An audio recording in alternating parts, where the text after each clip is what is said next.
innovative products to the market. His startup career includes Tumbleweed, Timestamp, Wild Packets, Encode, and many others. He has experience in IPO, acquisition, rapid growth, and crushing failure. I like this one. He also authored the Entrepreneur's Guide to Customer Development, the first purpose-written book to discuss lean startup and customer development concepts. He's the co-founder of Moose, the Needle Group, which has advised the innovation practices of such leading companies as Qualcomm, which is local, Intuit, Capital One, and HP. Also, Brant is running a meetup group similar to Disruptive Thinkers, a little bit bigger. It's been around for some time, and it's the Founders Group. Yeah, San Diego Tech Founders. San Diego Tech Founders. Brant's network has the access to very, very renowned speakers that come to San Diego every once in a while.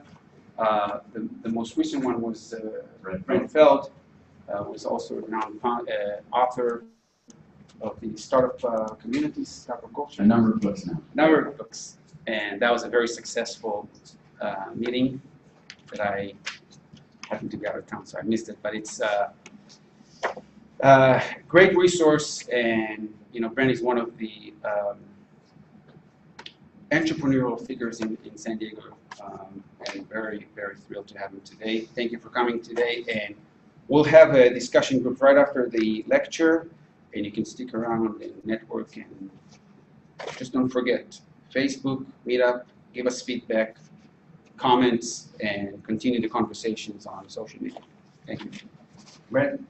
Thanks.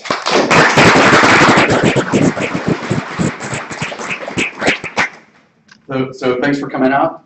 I love to see people out on a Monday night. I curate the local edition of Startup Digest. If people know what that is, if you don't, you should subscribe. Basically, it's a newsletter that's all around the world, all the cities across the world. And the curators try to figure out what the best tech events. And I'm always worried about a Monday because I figure people they need a rest from the weekend, right? And so they're staying home on Monday. So I appreciate you all coming out. Wanted to mention that I've got a book signing in Warwick on August 4th. If you could make it out, that'd be great. Bookstores actually don't do book signings anymore. So it's really nice that Warwick's has got a series on local authors. The caveat is that I have to bring the audience, so you are all hereby invited. But the publishers actually, they couldn't care less, right? I tried to get a little bit of support from the publishers, and they're all like, that stuff doesn't work anymore.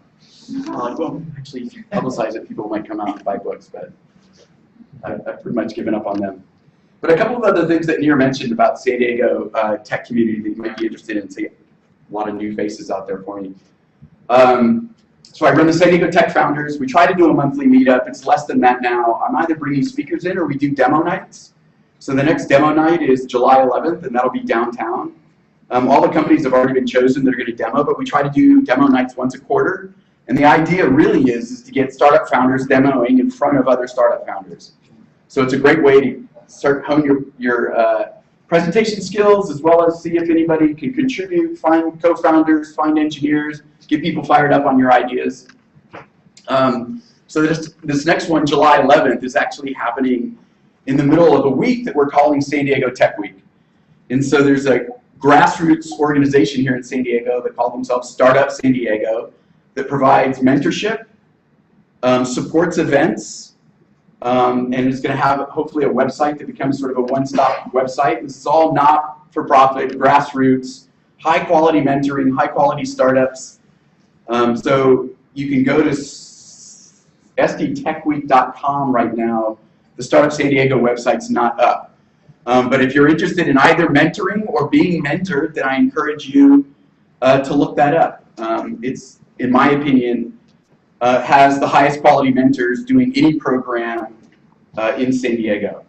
And we also hope that you come out and go to as many of these events this week as possible. It's July 9th through the 12th. And basically, we're just trying to shine a light on the entrepreneurial activities that are going on here in San Diego. Yeah. So So that's all sort of the background stuff. As Nir mentioned, my first book was The Entrepreneur's Guide to Customer Development. How many people have heard of customer development? Lean startup? That's almost buzzwordy now. Most people have heard of that, right? But these concepts started coming out around 2008 out of Silicon Valley, and there's really literally nobody down here in Southern California that was talking about this stuff. Me and my co-author, Patrick Blaskovitz, we decided to write this book, Entrepreneur's Guide to Customer Development. It's really about using purpose-built experiments, iterating until you find ideas that work, rather than just believing what's between your ears is being what works. So the book was actually pretty successful. Self-published, took off on this wave as part of this other movement. We sold probably 20,000 copies. Distribution probably over 50,000. And then the publishers start knocking on the door. Problem is, publishers don't really like tactical books like how to do something. What publishers like are inspirational books. They want you to build, they want you to write airport business books. How can I get people fired up? They're walking through the airport on a long slog across the country. Let me buy a book that's inspirational, right? They're kind of fluffy. You can read the intro and the back flap and the front flap, and that gets you intrigued. But that's actually all the substance there is the intro, the back flap, and the front flap. So we were supposed to write, they wanted us to write and go around the world and talk about something that's inspirational. And so we kind of thought about this concept of being visionary. And so what they wanted us to do is write a book on how to be visionary. And to go out and talk to communities like here, San Diego, entrepreneurs, people that are trying to start up new activities, endeavors, faced with uncertainty, and inspire you. You are a visionary. It's your responsibility to go out in the world and be iconic. If you just keep the ideas in between your ears, you're actually cheating the world of your genius. The problem is that if I did this, I wouldn't be being honest to myself. Because you're not a visionary. I'm sorry. But that's all right. A lot of people that we hold up as being visionaries are not visionaries either. So hard to see in this lighting. This is our friend Mark Zuckerberg, and no, he's not my personal friend. I like Mark. I think he's a great entrepreneur. This is 2005. He's moved from Boston to Palo Alto, and he's being interviewed. And he's kind of awkward. He's actually holding a beer there, and there's a keg sitting right in front of him, and he's like, should I put the beer down? And he's wearing his t-shirt, and his shorts look like they're circa 1985 by my estimation. The interviewer asks him, what's your vision for Facebook? And Mark goes, most people want to go conquer the world. I just hope to make a really cool college directory. So I ask you, when did Mark become a visionary? Anybody have a guess? When does Mark become a visionary? After he succeeds. Mark becomes a visionary after he's a billionaire. He's anointed a visionary by the powers that be. So, I urge my audiences, if you actually have visionary in your bio and you're not a billionaire, please remove this from your LinkedIn.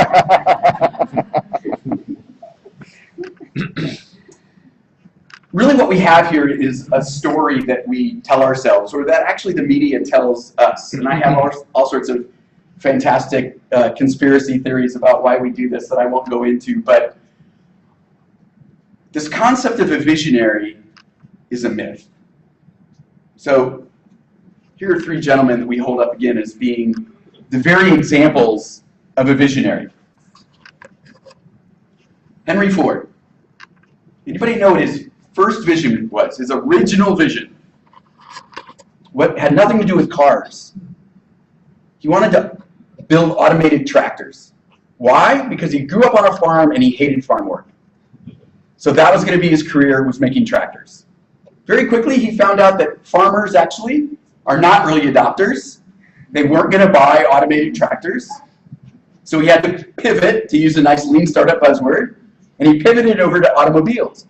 By the time he pivoted over to automobiles, however, there were 100 other manufacturers. right? So again, where's this visionary stature? Well, he had some pretty cool ideas about doing an assembly line in a different way. As a matter of fact, I would argue the first lean way. And he saw success because he was able to reduce the price of the cars. He built one car, right? The famous quote, you could have a Model T in any color as long as it was black, right? So this allowed him to create cells on the manufacturing floor that could be built as fast as they were demanded. And they would do this one unit development across the assembly line. So very much the concepts of lean. The problem was that vision was also almost his downfall. So he's producing Model Ts as fast as they could be demanded, and some of his competitors go, well, what if we allowed them in different colors? What if we provided them financing options? What if we actually improved the technology in the car? I bet you we could start chipping away at the market share, and they did. And still, Ford kept to his vision. So you could actually go back and see letters that engineers wrote Ford, turn of the century pros. Dear esteemed Mr. Ford, we would urge you to use this new clutch that we've developed that dramatically increases performance, etc.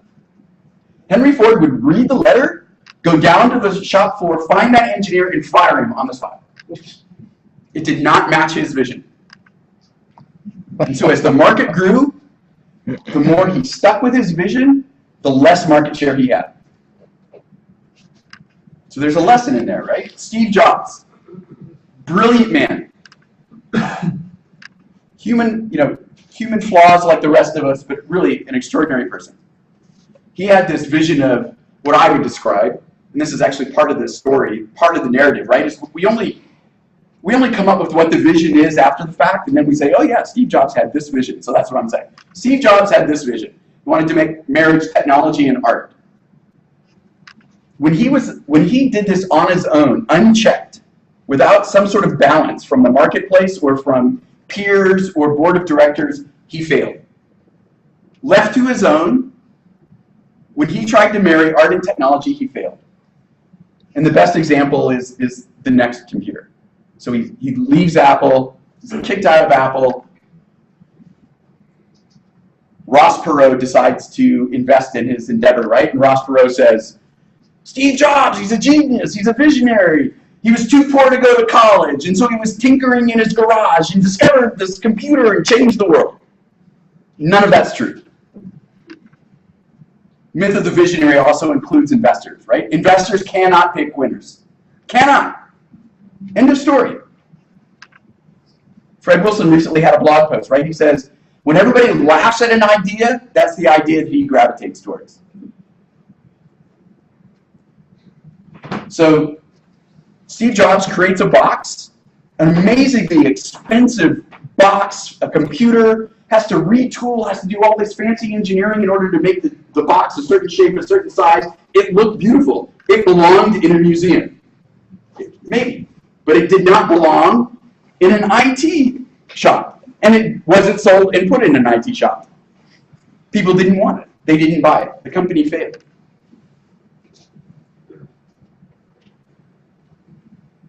But Steve was amazing at Apple when he came back, and maybe he had some lessons learned. Maybe it was just pressure from the people he surrounded himself. He surrounded himself with other geniuses, right? The iPhone, John Ives. People give Steve Jobs credit for Pixar, and Steve Jobs' best idea with Pixar was leaving it to John Lasseter, right? He didn't really touch what John Lasseter was doing.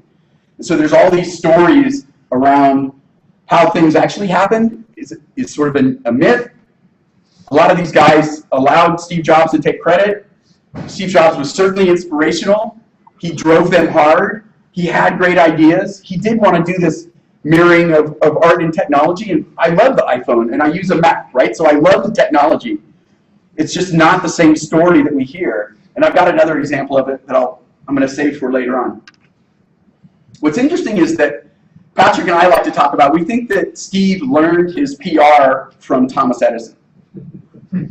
Thomas Edison was a PR genius. He also had his Steve Wozniak, whom you never hear of, right? He had this huge technical team that he worked with, and they would invite the media into the lab. And I've heard stories where, before the media comes up, Thomas Edison is literally rubbing charcoal on his sleeves to make it sure like he was just climbing out of the, the pits of invention. But they would come upstairs and he'd be staring out the window. And the handlers would be going, shh. He's dreaming of the future. And of course, what Thomas Edison's, what he actually did is comb patent archives for his ideas. He literally looked to the past in order to invent the future. So none of these stories are really to diss these people because they were all extraordinary entrepreneurs. The point really is that it wasn't their vision, the way we understand it. It was not their vision that made them great entrepreneurs. So we hear it all the time. It's in the blogosphere. It's on Twitter. Have conviction. People criticize Lean Startup for this. There was a blog post a couple months ago. You must have conviction about your idea, as if the idea is the most important thing of what you're trying to build. I call that building a faith-based startup. It isn't about the vision. It's about the change that you're trying to make in the world. This is really the big idea. The true visionaries are those that relentlessly pursue the change they want to see. The vision is less important. The vision changes. The vision is the hill that you rally the team around. But the reality of the marketplace, the reality of the real world, is what you have to learn to listen to. And that's really where the genius entrepreneurs are. Either the people that are able to listen and see this opportunity, take advantage of the opportunities that appear in front of them, flexible enough, willing to change their vision in order to make the change they want to see happen. And what's important to me about this idea is that it doesn't belong just to startups, right? So to me, there's the pernicious aspect of the myth of the visionary is one, the people that go, oh, I have no vision, I have no great idea, therefore I don't get to make the change I want to see in the world. And the other is, oh no, I'm a visionary, self-declared visionary. I joke about LinkedIn, but you can go and find there's tons of people that have visionary who are not billionaires in their titles. And those people go, okay, well, I've had this vision. I wasn't exactly in my garage. I was in my mom's basement. Close enough. I've got this great idea. Now I must build it. I'm not going to talk to customers, right? We love to hear that as a Steve Jobs quote or a Mark Cuban quote. No, don't talk to your customers. They don't understand what they're talking about. So market feedback doesn't matter. Don't listen to your investors. Just sit down and build your product. 6 months, year, engineering, build the product. Hire your marketing team. Big PR launch. Hire your salespeople. Big launch. Crickets.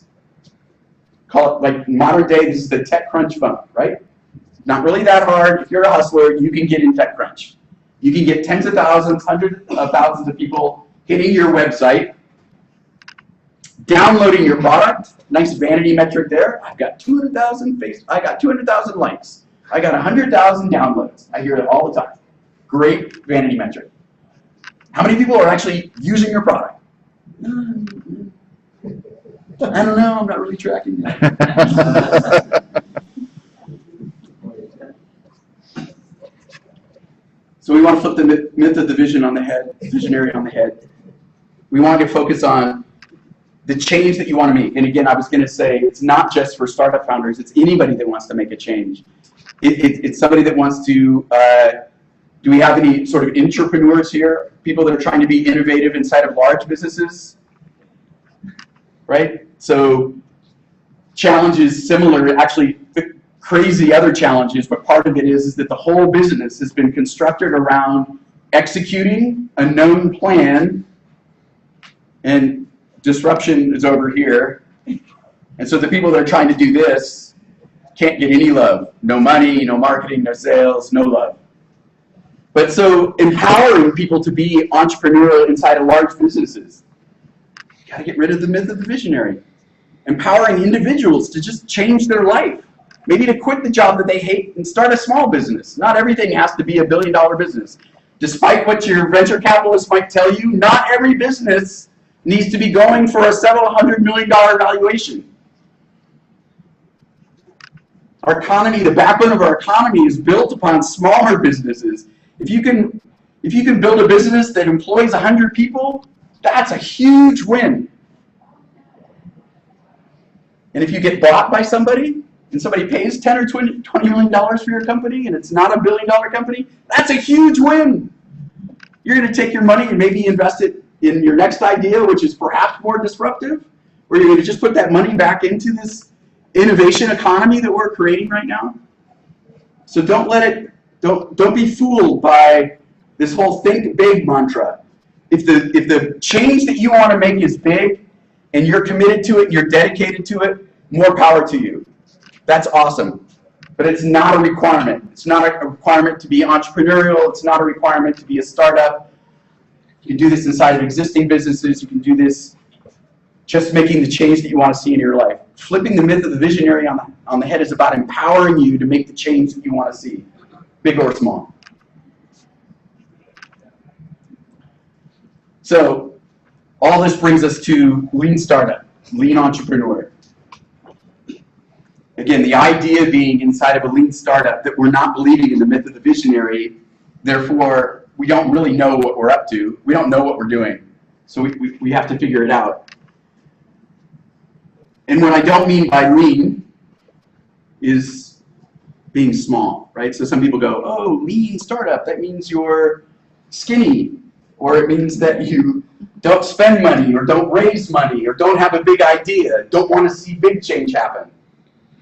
But, you know, actually, this guy's lean too, right? So lean does not mean small. Lean actually comes from lean manufacturing, which is described the way Toyota began producing cars in Japan in the 50s. And the idea around lean manufacturing is that you have what you call value-add and non-value-add activities in the production of known value for a known customer. So you're perhaps assembling the parts of a minivan, or assembling a minivan, which is a known product, for a soccer mom, which is a known customer. Those are value-add activities. You have non-value-add activities, which might be forklifting parts from one side of the warehouse to the other side. It's not actually contributing to the value. So in the lean world, you want to make as efficient as possible your value-add activities, and you eliminate as many of the non-value-add activities as possible. Some are necessary, but if you can, you want to eliminate them. So again, going back to that first vision, or that first description of Ford's assembly line, where they're making cars one at a time, they've got their different cells. Lean has this concept of flow and pull, which is essentially that you're producing these cars one at a time, such that you're only doing your job based upon the demand from one cell down the stream. So the one guy down the stream goes, yep, I'm ready for the next one, and this guy knows he's got to build it to give it to them, right? And it goes all the way back to the point of demanding a product. So the idea is this pull and this flow. You don't create inventory, or you reduce the amount of inventory, and so therefore you don't have to buy the space, and you don't have to fill it up, and you don't have all the labor that goes into dealing with all this inventory. So that's one example of eliminating waste. So optimizing the value-add activities, eliminating as many of the non-value-add activities as possible. So I like to point out that in the case of the minivan, it was kind of funny that they have this concept, Lean has this concept of Genshi Genbutsu, which really means go to the source. And so project designers for Toyota's first minivan got in vehicles in the US, got in the, I don't know, vans that they had then, and drove around the United States and Canada all summer long, hit all 50 states. And the idea was to experience what it's like to drive on American highways and drive in the nature that Americans drive. So their big conclusion was, and this is kind of a joke, but you have to have 13 cup holders in the minivan. So the trick is here that if you buy into this myth of the visionary, the difference between, say, lean manufacturing and lean startup is in lean manufacturing, you know the value that you're creating and you know for whom. In a startup, you don't know. you think you know. If you actually still write business plans, you're actually documenting everything that you think you know. You should be proud you're a fiction writer. Probably not published yet, but. So in the startup world, it's an endeavor of uncertainty. You think you know, but you don't know until the market has spoken. Until the market conducts a transaction where your value has been acquired for some sort of currency. It's not always money. You don't know. Sort of begs the question, right? If lean is about eliminating waste in your value stream, how do you figure out what to eliminate if you don't even know the value that you're creating? So this is why Eric Ries and others are talking about the concept of validated learning. And the idea is as simple as this. If you're in a state of unknown and your activities are not about learning, you're wasting time. Right? You're building product that you don't know people want. You're adding features that you don't know people want. You're developing marketing plans without knowing your customers and how they want to be marketed to. You might be right some of the times, based on your experience, maybe. So it's important to try to separate and be as honest with yourself as possible between what is known and what is unknown. And I'll talk about sort of sustaining innovation and disruptive innovation. But if you're doing things where there's analogs in the marketplace, it's fine to consider some of that somewhat known. But the more disruptive you are, they're not the analogs, and so you know even less than you think you do. But so the idea is to create a value stream of known and optimize that. And so in order to do that, you have to do learning activities. And this is really fundamentally what the Lean Startup is about. What are these learning activities? And so the way we look at it, understanding your customers deeply, so it's a particular way that you interact with customers. It's running purpose-built experiments. We'll talk about that a little bit. And it's looking at data that's the most important data for you to look at in that moment in time, based upon where you are as a business. So it's not drowning in business intelligence, right? It's what am I learning? Hypothesize how to learn it, measure that, see if I progressed. So it's really trying to build as much as possible the scientific method into building a startup. It's one of these questions I have. You know, universities create all of this technology that they try to license to startups or to try to get it out into local economies.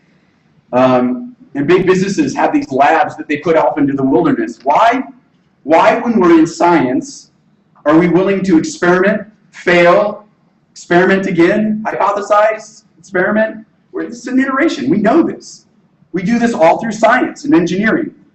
And then the moment somebody says, oh, no, this technology is all done, then we say, oh, it's just a matter of execution. Hire your sales, marketing people, your business people. They've all executed before, so all they got to do is take that technology, waltz it out to the marketplace, market beats a path to the door, overnight success, you know, buy a car elevator in La Jolla. I mean, that's how it works, right?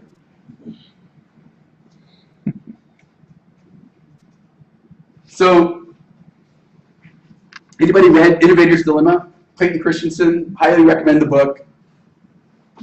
He coined terms sustaining technology, disruptive technology. We talk about sustaining innovation and disruptive innovation because innovation doesn't happen just with technology. But these are pretty key concepts because you want to try to be able to put yourself somewhere on this spectrum. Yes, it's a spectrum. There's a whole shades of gray in between the two endpoints. Sustaining innovation is what large businesses do very well.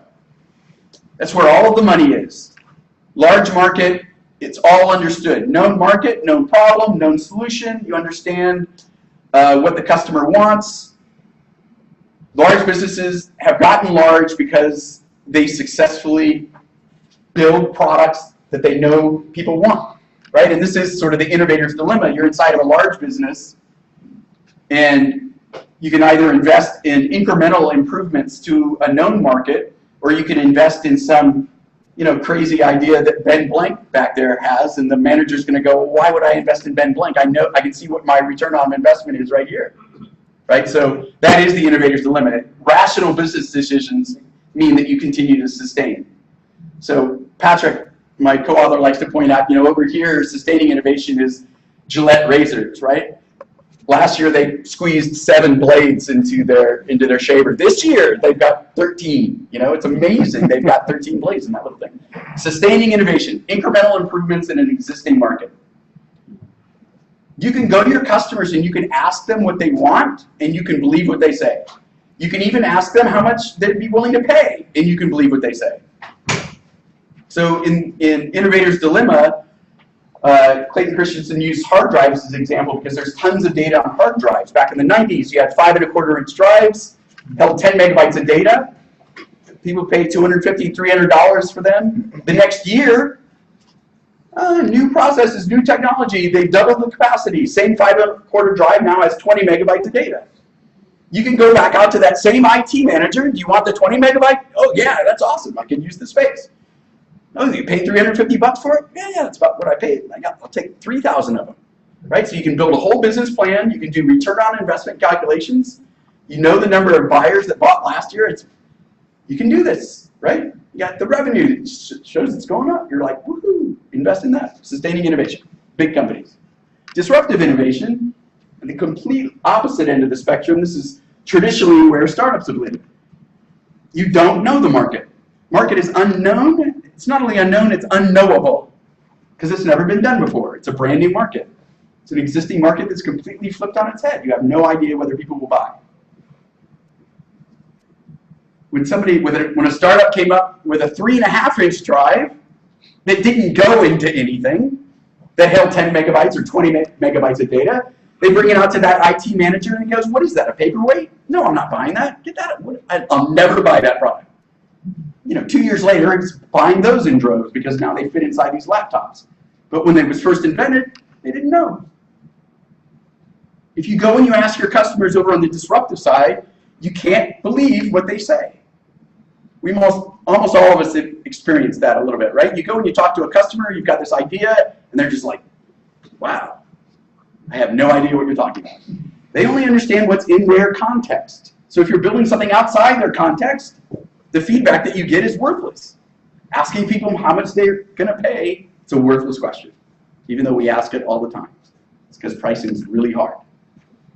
But this is brand new. Innovation is total game changer. You can't ask the market. You have to figure out different ways to interact with the market. This is why early adopters are so important over here. If you actually find early adopters, that means you found people that they do understand the problem that you're trying to solve. Maybe they're even trying to solve it themselves, and now the conversations that you have with them make some sense. And that means you found early adopters, you've just sort of stepped off this endpoint. So the trajectory that you want as a startup is to go from disruptive to sustaining, because that means you've figured out the market. Hopefully you've gone sort of upstream and you've got the highest paying customers, the biggest margins. So being sustaining is not pejorative, it's just dangerous to big businesses. And so one of the dilemmas is really trying to figure out how can you do both. In the real world, there are a bunch of startups that are doing sustaining innovation. When you hear the media and venture capitalists talk about Me Too companies, and oh, that's a feature, not a product, and people are not being innovative enough, it's because they're looking out at the market and they're seeing a bunch of sustaining innovation. If they really want to look hard enough, they'll see a bunch of disruptive too. But because there's more of this, because it's easier, because you can see what's out there, so they're just sort of conflating that they're just seeing sustaining innovation and they think that that's horrible. But again, that's because they want you to be disruptive, but they want you to be able to prove it with sustaining type numbers. It doesn't really work that way. But again, like I said earlier, if you're actually over on towards this side and you've carved out a niche because you're providing value to an underserved market, plenty of analogs out there maybe, you might get acquired. It's a good acquisition target, life-changing, etc. And really most startups are not as disruptive as they like to think they are. They live somewhere in between. There's usually some analogs out there in the marketplace. If you die here, it's because your competitors have knifed you mercilessly in the back. Here you die alone, unknown, out in the wilderness. Nobody even knew you existed. Any questions or comments on the innovation spectrum? The bottom line is what you're doing, the activities in your value stream, one second. The activities in your value stream differ one to the other. Here, customers, you can believe what they say. Here, you can't. Here, you're optimizing for execution. Here, you're optimizing for learning. Here, you can follow best practices. Here, you need to invent best practices. Right? You invent some innovative new technology, and you use best practices in marketing. You know, you're trying to sell. You're trying to sell an existing market something that they don't understand. So it's important to think when I talk about this learning stuff is that you're not always learning, right? You have learning and then knowing, learning and executing. Once you've learned, then what you learn you start executing on. And it actually affects your hiring. Not everybody is the type of person that likes to be learning. It's chaotic. There's no blueprint. There's not a roadmap. It's hard for some people. So they might be really good at executing. They follow a roadmap really well. They can do A, B, C, D when you tell them to. Well, you put those people in executing, sort of the entrepreneurial people in learning. And the opposite is true too, right? You hire an engineer, very entrepreneurial, loves to engineer solutions to problems. Business starts to grow, layers of middle management, right? And suddenly the guy's being weighed on how well he's producing X number of features written to a particular specification. He's no longer engineering a solution. He's building to a specification. He leaves because he's going off to a startup again. So yeah, you were... Yeah, and a couple of slides where I remember last week you said something along the lines of, you know, the problem that a lot of people have is they don't go out and talk to the customer. They don't do these things. And now you're saying that if you have disruptive innovation, your customer doesn't know what they want anyways. Right. So it's the method of how you do, right? So I still want you to go out and talk to customers, and you can observe customers. There's a lot of ways to interact with customers other than, hey, what do you think of my great idea? Will you pay for it? How much will you pay? Right? So again, over on the sustaining side, you don't have to think about it too hard. You still have to get out there and know your market. There's just different ways that you do it. And I'll touch on that a little bit. The problem, one of the problems that you hire the engineer, they design the thing, and at the time that you were selling the customer the product, the demo thing like that, and he tapped on to the new market to do something else, and now he left them. Is your book helping? How do you resolving that issue? Because that I have. Well, usually engineers don't leave that quickly. I mean, hopefully you're building up a company culture that they want to see the company succeed. Usually what I was describing only happens when you start hitting, I don't know, 50, 100, several hundred people, and you've got layers of middle managers that they're becoming a sustaining business, and it's just not exciting for them. So to me, the way you do it is, at that size, you should have a group that continues to do learning while another group is doing the executing.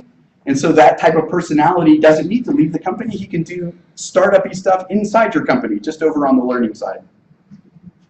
Yeah?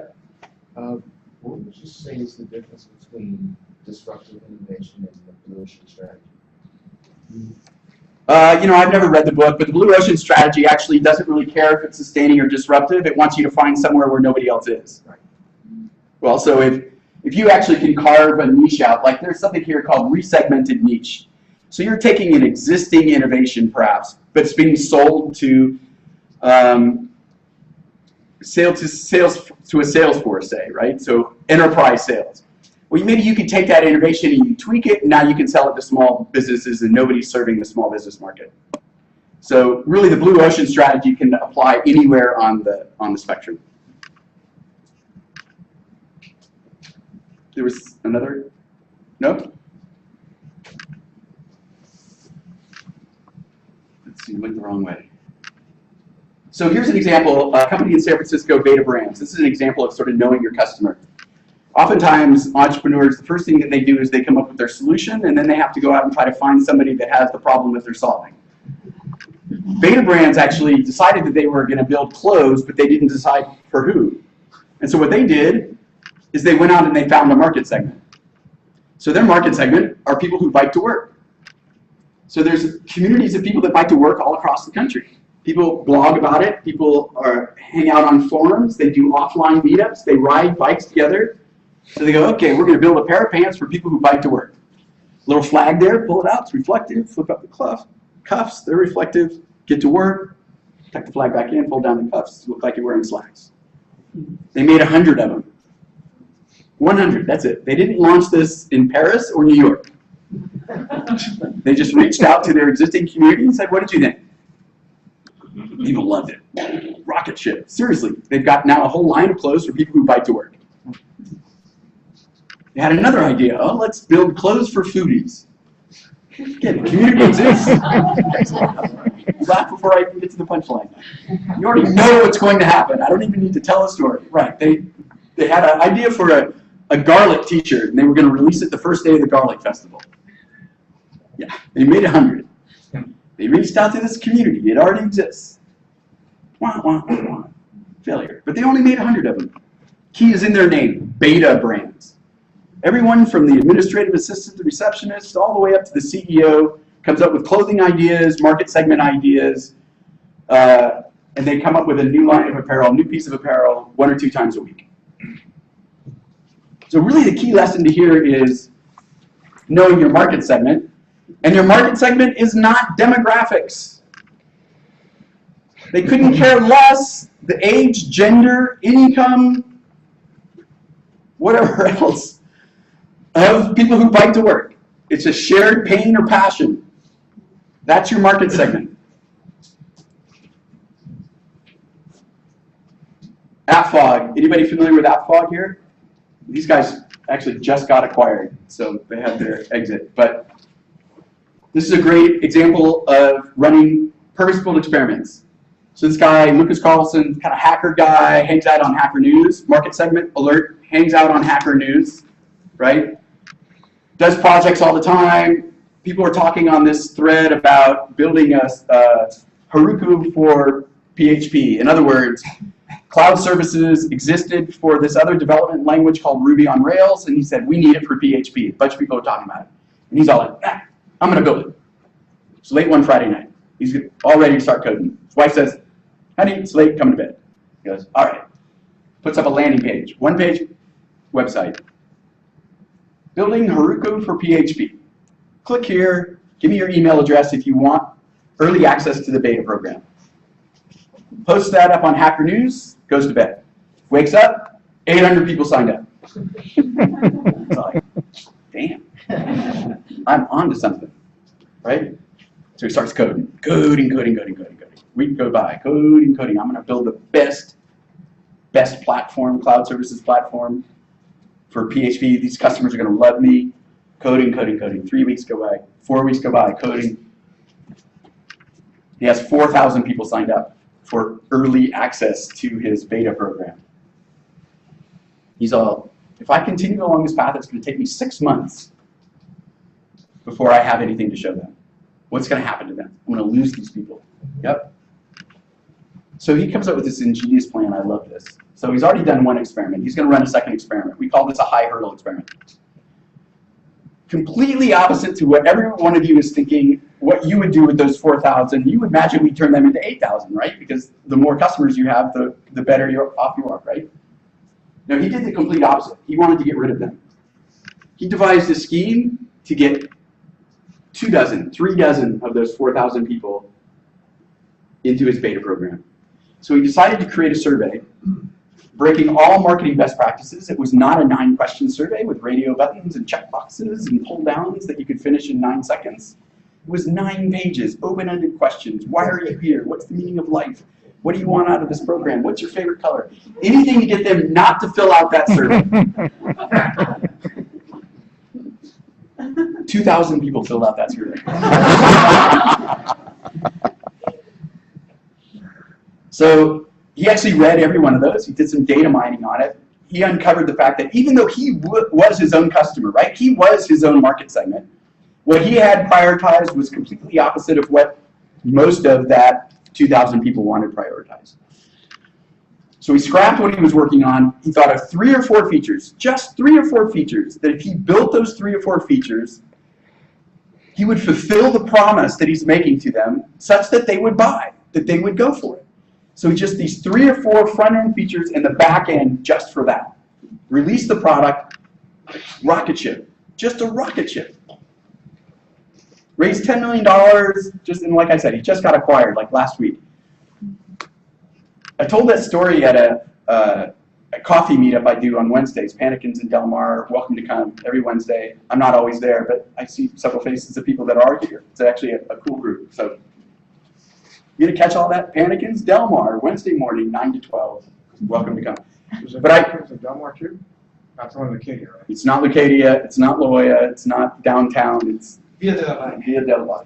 Del Mar. by the new Hope. Yep. But so I was telling this story, and there was 2 or 3 developers there, 2 or 3 guys that go, yeah, I remember that. I remember when they launched that. And I said, how was the product? Was it good? And they go, no, it sucked. I go, but did you still use it? Oh, yeah. Right? So that actually is the definition of the other great lean startup buzzword, the minimum viable product, right? In this case, the product could be kind of sucky as long as it provided enough value that these guys got something out of it. These developers were able to do what they needed to do. It was viable. And then this becomes the market segment that drives AppFog's business. The features that they ask for are the ones that you build because they're already passionate, they're already paying, they're pulling the product out of AppFog. That's the definition of product market fit. It's not an idea of what product will fit in what market. It's when the market is like pulling this crap out of, it's like you can't keep, it's the equivalent of can't keep product on the shelf. The market is actually speaking to you. It's a strong signal that you've nailed it. And so those are the people that you listen to. By the way, this is not advice for you to go out and create a 9-page marketing survey. So the third lens is around this data. So again, I talk to entrepreneurs and they feel like they're getting drowned in data, and it's probably because there's a million different ways to count vanity metrics. What Kissmetrics does allows you to instrument your marketing funnel as well as your product. So if you've got an online product, you must instrument your product. And I'll talk about that a bit more. I won't get too deep in that. But Kissmetrics allows you to do that. Being a company that does that, they have to eat their own dog food. So the story I have is a pretty simple one. We think about funnels as being sort of in the shape of a funnel, right? But actually what you want is your funnel to be in the shape of a cylinder because it means you're putting the right people in at the top. You sort of remove all friction through the path, right? So they were able to visualize their funnel. It kind of looked like this. It was straight down, looked good there, and then it cut in abruptly. And they could look at what stage of their funnel this was happening at based upon the data that they were tracking. And they actually had a team dedicated to trying to hypothesize solutions to each of these bottlenecks that they found. And the cross-functional team that they would put together would have engineers, marketing people, salespeople, professional services, product management, designers, customer support. You want to get as many inputs as possible. It's not just hand it over to the engineers who then hand it over to the product management people who then hand it over to marketing. It's a cross-functional team designed to solve a very specific issue. So sales guys, I hypothesized, I think we're positioning the product incorrectly. So what they did, they identified the people were actually signing up for the product, even giving a credit card, but they weren't integrating the product into their website or into their product. And that's the only way you can get value. So they know when people are starting to try to use the product.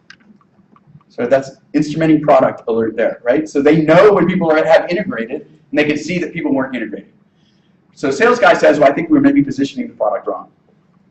So they designed a test where sort of did this live split testing. Half the sales team positioned the product this way, the other half positioned it to a different group of customers that way and see if it moved the needle at all. Nope, didn't do anything. Professional services guy says, well, listen, we've got this do-it-yourself integration option and this we'll-do-it-for-you professional services realm.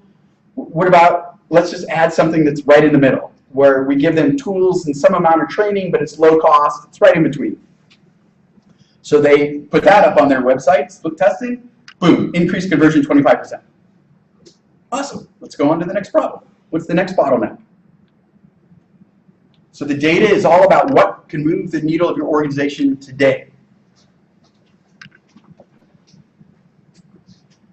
So I already sort of mentioned this, but the way we look at market segmentation, you don't want to be all things to all people.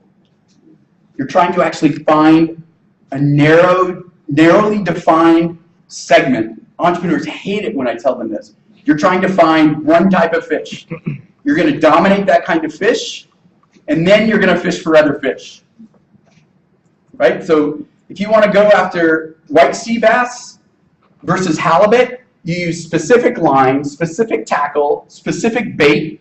You drop the line to a specific depth, whether you're going for the floor for a halibut or the kelp beds for the sea bass. So it's not that you're dropping lines for every kind of fish. You learn nothing here. Market segment is choosing one of these, committing your resources to it, dominating it. This guy goes to, he sells enough fish, he gets to buy a second boat. His second boat, he can continue to fish the same fish, or maybe now he can go after another one. It's not that you're never going to go after the other segments. It's that you can really only learn what your core value is by finding one segment and nailing that segment. Jeffrey Moore in Crossing the Chasm talks about the bowling pin scenario, right? You're bowling, you knock down the one pin, starts wobbling the adjacent markets. Yep. How do you know when you've gone narrow enough? No. You know, I don't know, but I haven't found an entrepreneur to do it yet, so it's not something that I worry too much about. What I try to do is get entrepreneurs to be able to describe a market segment in terms of a persona. Are you familiar with personas at all? Personas, it's like a story. You actually give this person a name. You can describe this person well enough that you can recognize them.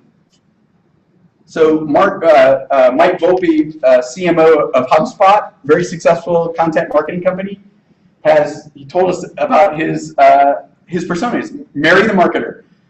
Small business owner, absolutely loves marketing, is passionate about marketing. She wants to learn everything she can about marketing. So takes all of HubSpot's content, just eats it up. Wants to use up as many resources as possible in order to become a better marketer.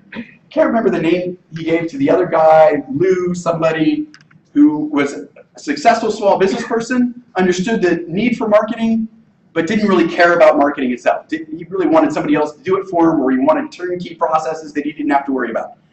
Volpe said he could go to meetups and see Marys across the room. He knew Mary.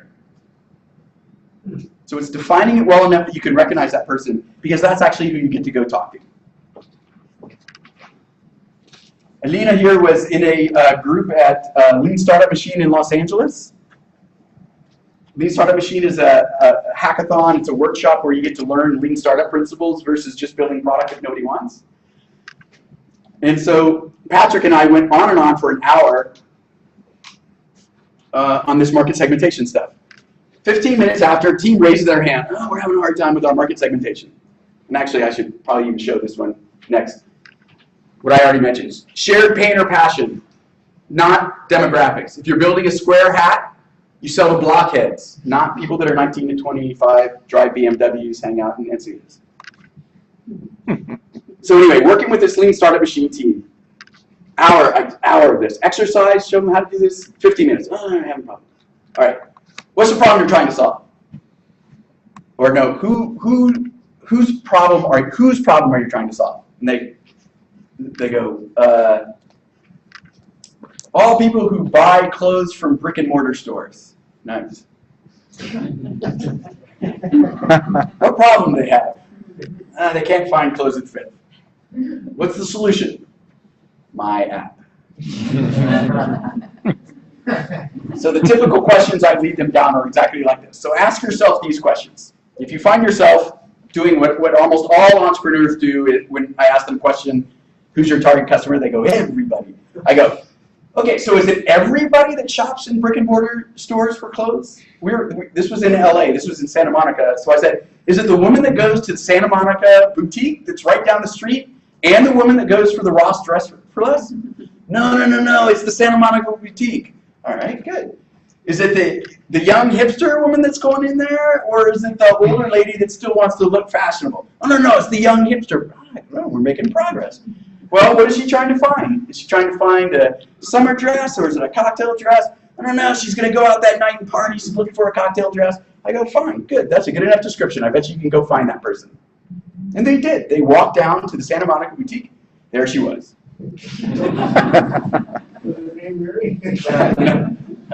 What was her name, Alina? Do you remember? Yeah. So they go up, they talk to him. Nope, don't have the problem. No. I already have cocktail dresses. I'm just here with my friends. We just had a glass of wine for lunch. We're just having fun, cruising the boutiques. Yeah. Couldn't care less. So by the end of the weekend, they had decided upon young men that cared about fashion, clearly not myself, who hated shopping, but fashion was important. And so they didn't want to, they hated the shopping experience, and so they were actually intrigued by the mock-ups or whatever they did for this mobile app. They thought that was kind of a cool idea.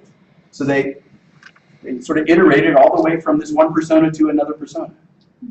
So if you can get down to that level of granularity, then you'd be doing well. Yeah. When you're finding and split testing, do you recommend based off of time, like in this case, a certain amount of time, a certain amount of people that you hit, or is that kind of all indicative of kind of what your market is and what your product is? Yeah, so you have to remember that the moment you're talking about market segments, you're not talking about a bell curve scenario. So statistical significance is meaningless, right? So fashionable guy, cocktail waitress, older woman, if they're randomly scattered across a bell curve, statistical significance matters. If you're actually going after just the people that are, inside this one sliver in order to figure out if they have that problem, then it's really, you're just looking for patterns, right? If I go and find these women, like Alina says, over and over and over again, they said, nope, it wasn't a problem. So I don't care if you talk to 5 or the magic number of 42, the pattern is that you had something wrong. But so there's no sort of one right answer. Yep. So but you also have to marry your persona with your core value, which is your differentiator too, right? You cannot just say, you work on technology, but that technology doesn't really translate into a solution for an existing problem. Right. So the persona that you identify, they are supposed to be really appreciating or valuing your core values, so that would be a successful marriage. It's true. My idea is if you can have a conversation, if your first conversation, you don't mention your solution, that's a great first conversation. Because if you're not talking about yourself, it means you're talking about them, and you're learning whether this persona even exists, and do they even have the problem that you're trying to solve. If you're really passionate about trying to solve the problem, your solution idea doesn't really matter, right? So it's going to be like a recursive. Exactly. That's what sort of the iteration nature is. Your experiments are Bayesian, right? Every time you go out, you're learning, and that should change what your next experiment is. Is there another one? So, as part of all this inside the Lean Entrepreneur, we've come up with what we call the startup model. Like Steve Blank likes to say, startups are not small versions of big companies. So I like to say, so we don't need a business model, we need a startup model. If you can nail your acquisition, your marketing funnel, how you convert them, i.e. pricing as well as other things, your minimum viable product and your growth engine, you're ready to scale your company. And so we've identified 7 emotional states that describe the process that a customer goes from being aware to being passionate. We're not going to go into all of this now. I do workshops on this stuff, and it's in the book. But the idea really is that if you can understand what it is that the company does to get them to a particular state, what the impact is on the customer having achieved that state, what action that they take, and how to measure that action. You've got 4 hypotheses there for 7 steps. You've got your assumptions, the assumptions for your value stream that you can start running tests on. Tests by interacting with customers, by observing customers, by doing things like landing pages or some of the other popular viability tests. So you can start going down the path of validating whether your ideas are correct. When I lead people through this, I actually like to start from the passionate side, because if you start from this side, there's a million ways that you can look into a marketing funnel and dream up how you might acquire them. So what you want to do is take that one persona, take a persona that you've created, and work backwards from them being passionate. Why are they passionate? What impact has it had on their lives that they're now telling all of their friends about your product? Because that's the real indication of passion. They're either showing your product off because it's a high margin product maybe, so they're showing it off, or they're sharing it with their friends, or in a network effects business, they have to share it with their friends in order to get any value from the product. But that's the indication of passion. People don't share a product they're satisfied with. They share a product that they're passionate about. And so this is, you're not really ready to scale until you can figure out that your customers are passionate about your product. This is where entrepreneurs want to start. I need more users. But they don't even know if they fulfilled the promise yet, which is satisfaction, and they don't know if the customers are passionate. Marketing is not about creating buzz. Marketing amplifies buzz that your product creates. Passionate customers are putting new customers into the top of your funnel without you spending a marketing dime. That's when you know you've got something. Getting more eyeballs does not make your product better. How many other ways can I say this? You can't feature your way to success. So here, satisfied, you've made somebody a promise. Think about your value proposition in terms of a promise. You're holding your customer by the hands, you're looking them into their eyes, and you're saying, I promise that I'm going to deliver X. What's the minimum functionality you need to provide X? That's your minimum viable product. So you're instrumenting your product to measure. You get to make the hypothesis. I had this sort of this survey app. My hypothesis, if people were satisfied with my product, they would log on, look at the results of the survey 3 times a week. That was satisfaction. And they would create a new survey once every 2 weeks. I can measure that. I can instrument my product and see whether that's happening. If it's not happening, I get to take an action. Either my product's not good enough, I have the wrong market segment, or my hypothesis was wrong. Oh, they're checking it out only 2 times a week. Yeah, that's probably close enough. Passion, it's tricky because it might not just be your product. So in my example, I'm holding a marketer's hand, a small business owner's hand, and I'm saying, I promise if you use my survey tool, you're going to learn what your customers think about you. My desire is that based upon that information, your business is going to be more successful.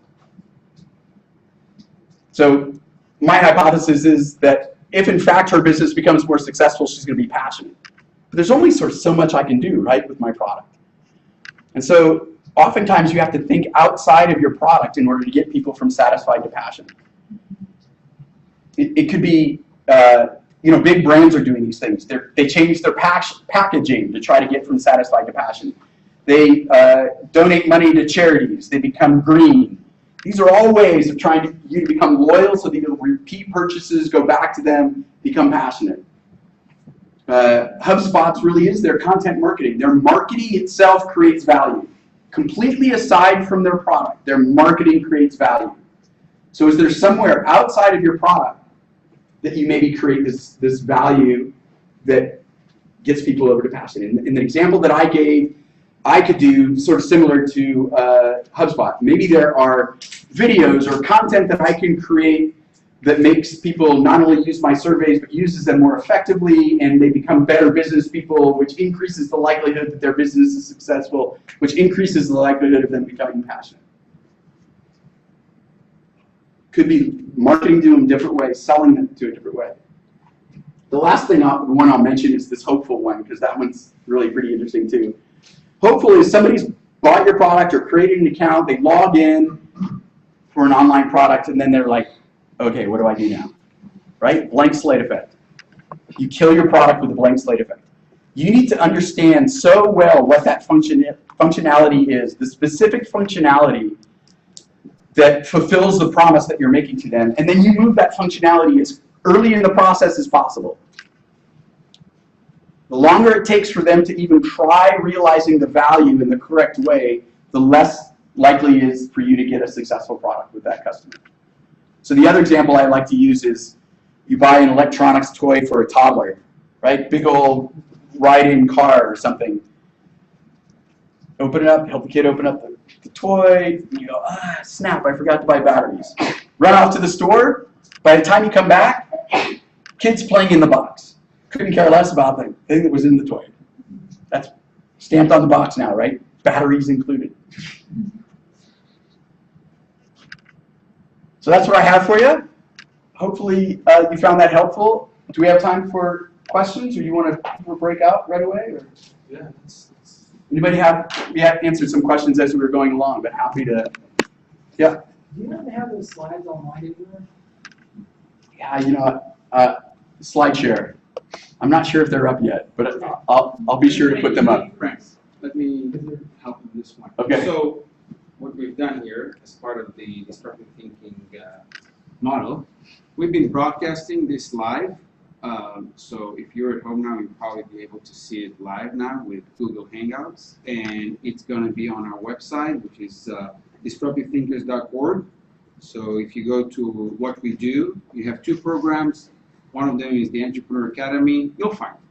And today's presentation has been all broadcast. So with all the notes that you have with the video presentation, you guys good. But it'll be, if it's not already on SlideShare, it will be. And if you actually buy the book and send us an email to hello@leanentrepreneur.co, we do have a community site that has a few templates and some interviews that we did with some of the case studies in the book and some other goodies. So would encourage you to send an email to hello@leanentrepreneur.co.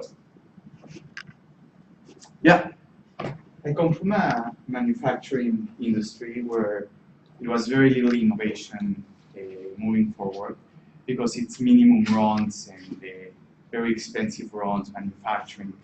And right now I'm gearing into, hopefully into the disruptive or more innovation, but every experimentation versus something virtual that you can just experiment, see if they like it, what do they say, every run or every pilot run, it's thousands of products and a lot of capital investment. Right. So all of this outlook of lean startups, etc. When you look at manufacturing and physical goods, would you say you can apply it just as something virtual, an application, a website, but adapting to your industry, or would you say, you know what, you can take some elements, but not necessarily. To me, the whole concept of all of these things, there's some fundamental principles. You learn the principles, then you make them your own, and so you apply what you think works inside of your particular industry. So I think that there's a ton of things, and I would challenge you. There are a ton of things in the virtual world that you probably can do in the manufacturing world if you think hard enough about it. Lean manufacturing didn't come from lean startup. Lean startup came from lean manufacturing.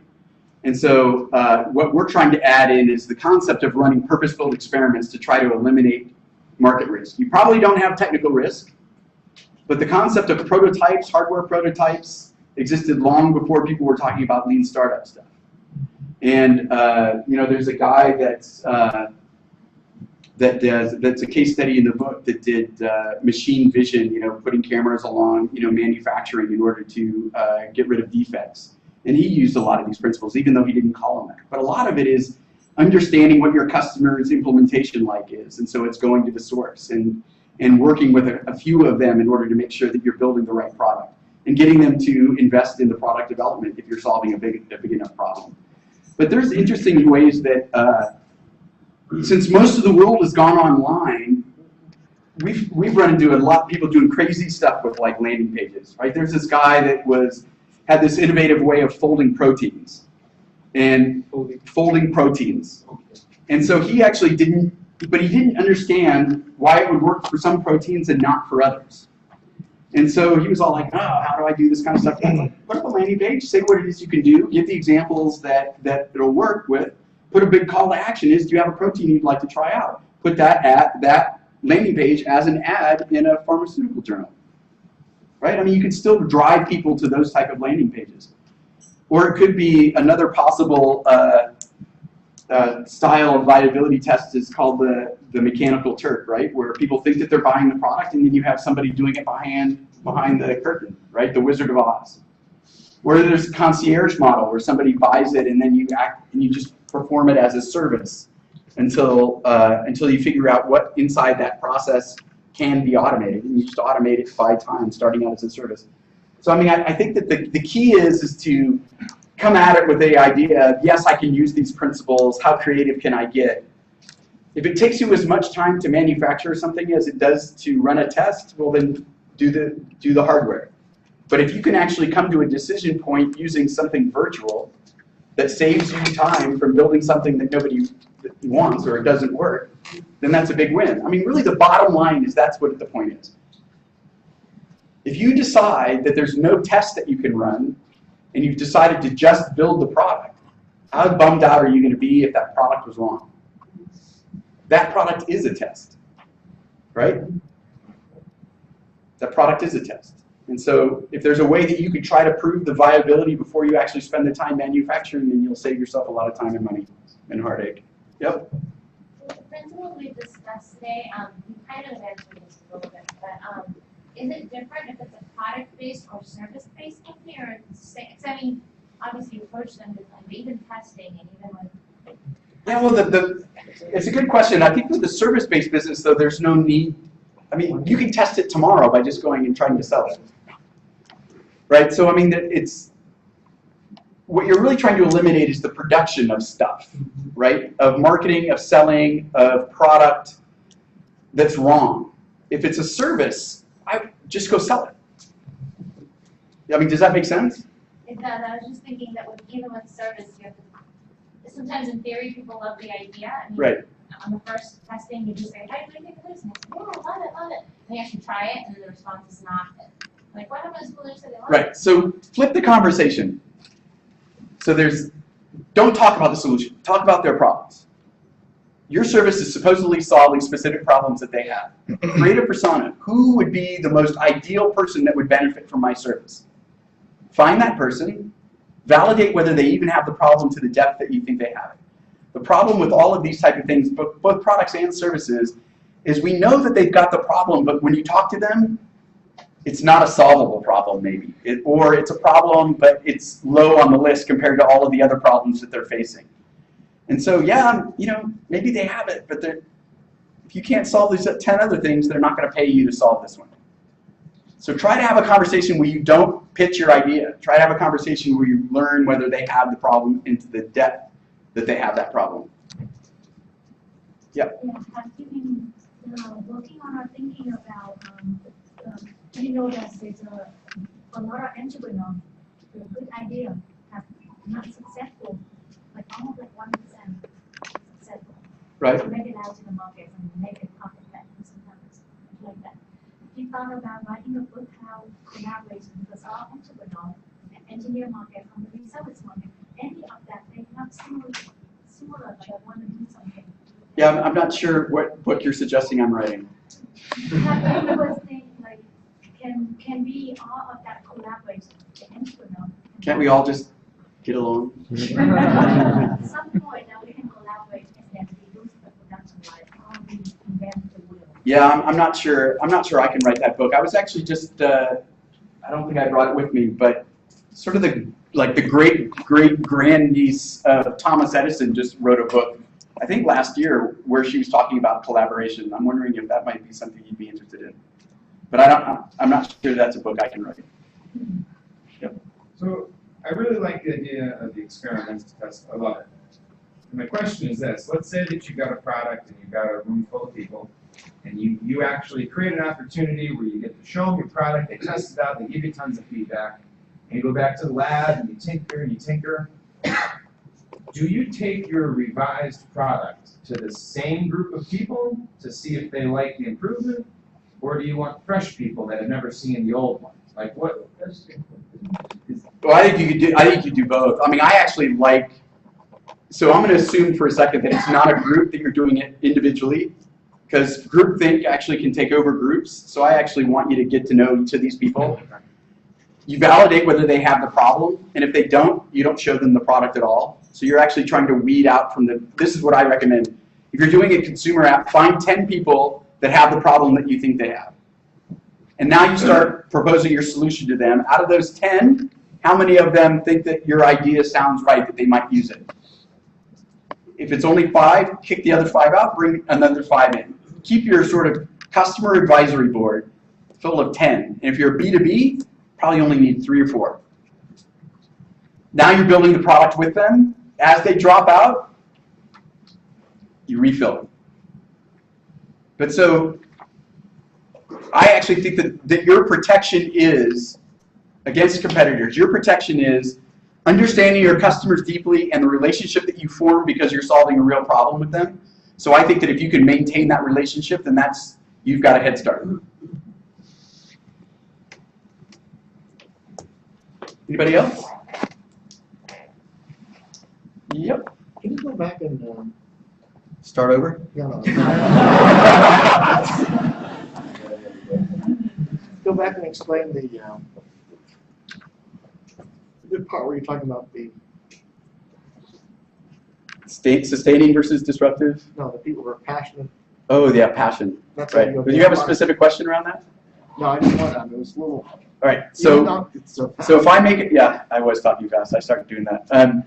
If I'm making a product and you're my customer, okay. I'm actually making you a promise, right? If I'm trying to sell you your phone, I'm going to sell you the promise that this is good. You're going to be able to call anybody at any time. You're going to be able to get your email, blah blah blah, right? I'm making a promise to you. If I fulfill my promise, you're satisfied. You actually don't go tell all your friends about my product when you're satisfied. You go and tell all your friends when my product or a combination of my product and my other activities blow you away, right? The example we actually like to give is American Express. So Patrick and I are both platinum card holders. It's a credit card, for Christ's sakes, right? It's a credit card. So there's a certain number of promises they make, quite easily fulfilled with their credit cards, with their with their return policy, with their dispute policies. There's a number of things around their credit card. They also give me, though, they paid for my global entry. They give me this priority pass.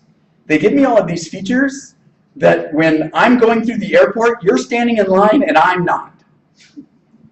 And it makes me feel special. And so I clearly have this sort of vain need to be made to feel special. But so I tweet about it. I post up on Foursquare that I'm at the Los Angeles International Airport, and I didn't have to stand in customs line, and now I'm at the Admiral Club or whatever. That made me passionate about that card. It was beyond the promise of just with the credit card, beyond the promise of even the features of the priority pass. Passion is usually about something that you're making somebody feel. You've had this impact, and when you can get to the emotional level of the impact, then you're onto something. Is that helpful? Okay. So would you consider that there's like a subcategory in there where, in order to get them passionate, they have to purchase your product in the first place? So there has to be a belief level in there somewhere. So would that be something like you would lower the price point big enough so you can get a target market to at least purchase it, try it, to get it on board, and then when it blows them away, then they make that passion? Yeah, I don't know that works. I mean, it probably does work for some things, but I mean, those are some of the other steps that you can go through in there. But lowering the prices and those type of things is a marketing, it's a marketing ploy. It's not really a part of a business model. It's sort of like freemium, right? You give it away free.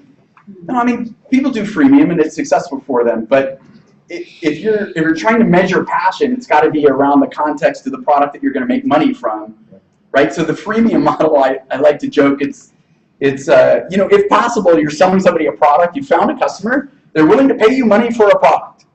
Freemium, like that guy, that square hat, right?